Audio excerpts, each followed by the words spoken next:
Let us understand the architecture of Kubernetes cluster. Kubernetes cluster can have any number of nodes. Node is nothing but any virtual machine or a physical server or any instance on a cloud or a bare metal servers. So it can have any number of nodes. In this node group, at least one node would be acting as a master node. This master node will look after the entire cluster.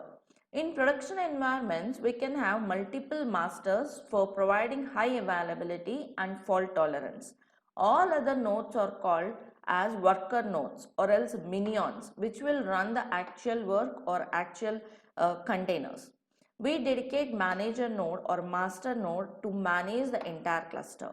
Master node or manager node is the decision maker, or it's called as a control plane of the entire cluster, which will take the decisions, which will take care of scheduling, and which will take care of scaling the containers. Whereas worker nodes or minions will run the actual containers. So we'll have at least one master node in the cluster. Other nodes would be called as minions or simply called as Kubernetes nodes. Here is the architectural diagram.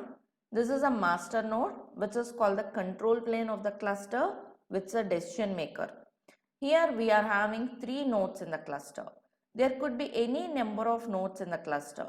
This node number can range from 1 to 1000. Any number of nodes you can have. And here I am having a cluster with one master node and 3 minions or Kubernetes nodes. Again, there are multiple components on master node, which is called a control plane of the cluster. Let's look into each component on this master node. Kubernetes master manages the entire cluster. Like if any node goes down, it will interact with other components and coordinate the cluster by providing high availability. And the 4 major components of this master node are API server, controller manager, scheduler, and HCD, which is called key value store. Let's look into each of these components one by one.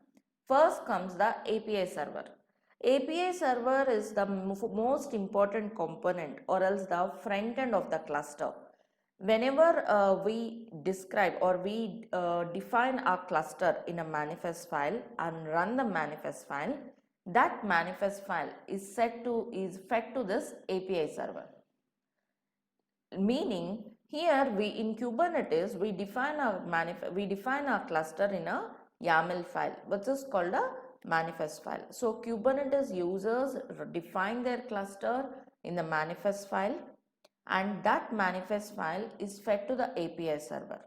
So Kubernetes users will interact with the API server of the master node through a tool called kubectl. Kubectl is called the command line utility with which we can interact with the API server.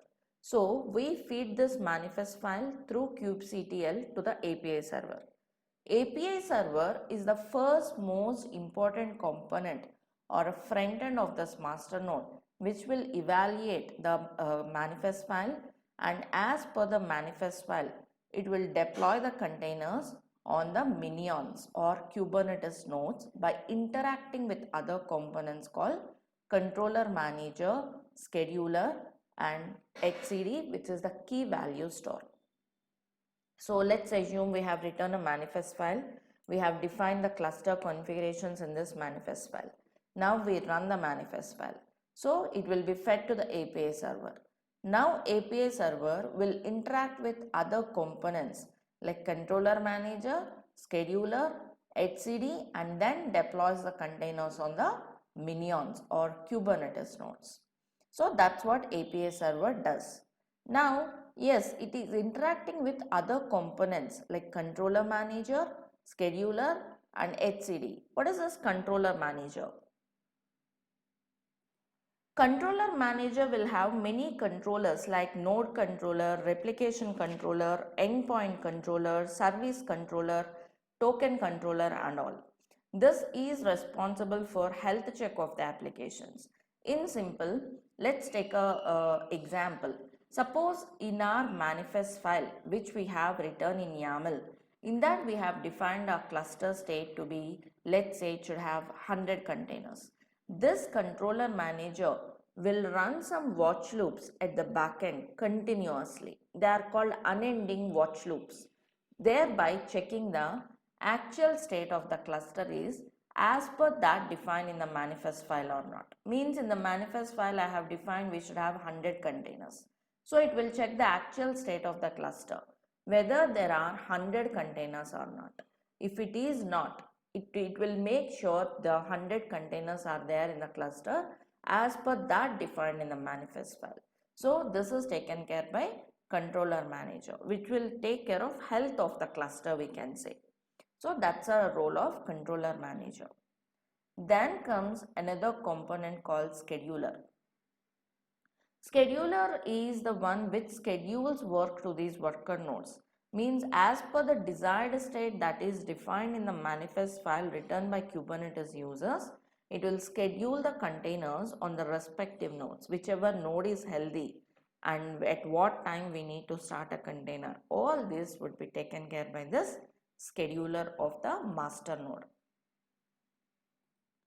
HCD is like a lightweight database. It's called a key value database or a NoSQL database, where the current state of the cluster is stored in the form of key valued pairs. This key value stored HCD can be queried to get the cluster state at any point of time. It works like a single source of truth. Then comes the Kubernetes nodes in the cluster. Kubernetes nodes takes the commands from the master or the control plane of the cluster. That's called Kubernetes master, and there are different components in each Kubernetes node like pod, kubelet and kubeproxy. Let's look into them. First comes the kubelet. Kubelet is called the main Kubernetes agent on each node. And whenever we install this kubelet in any node, it registers that particular node as a Kubernetes node or a minion in the cluster. And then it watches the API server on the master for work assignments, because master is called the control plane, which will assign work to the Kubernetes nodes. And when any work is assigned, this kubelet carries out the task and then it maintains a reporting channel back to the master. If kubelet, suppose if it cannot run the work or if anything goes wrong, it again reports back to the master, which is called control plane of the cluster, and this master will take a decision of what to do if something goes wrong.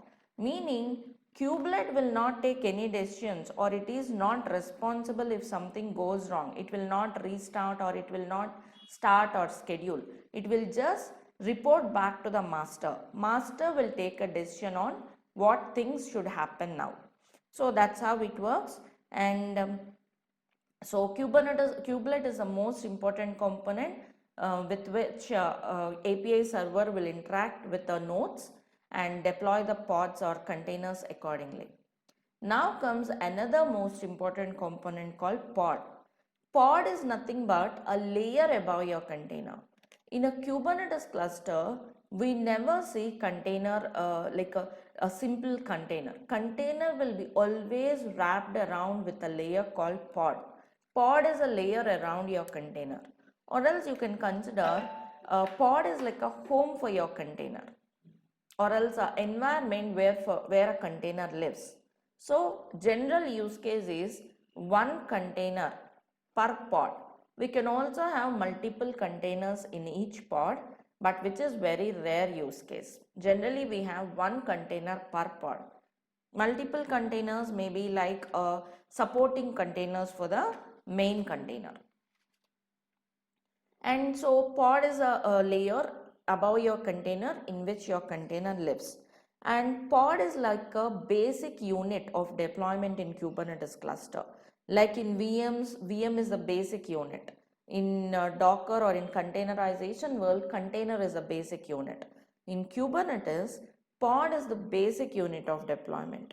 Means we deploy the pods always. We never deploy the containers directly. Always container runs inside the pod. So pod is an environment for a container to live. all network stack, kernel, namespaces will be shared with the container within. Every pod will be assigned with some IP address or a network interface. Container within it will share the same network, same IP of the pod. And if there are multiple containers in a pod, all the containers in the pod share the same pod environment. And pod is also a unit of scaling in Kubernetes cluster. Meaning, if we want to scale the application, we scale by adding the pods or removing the pods. We don't scale by adding more containers to the same pod.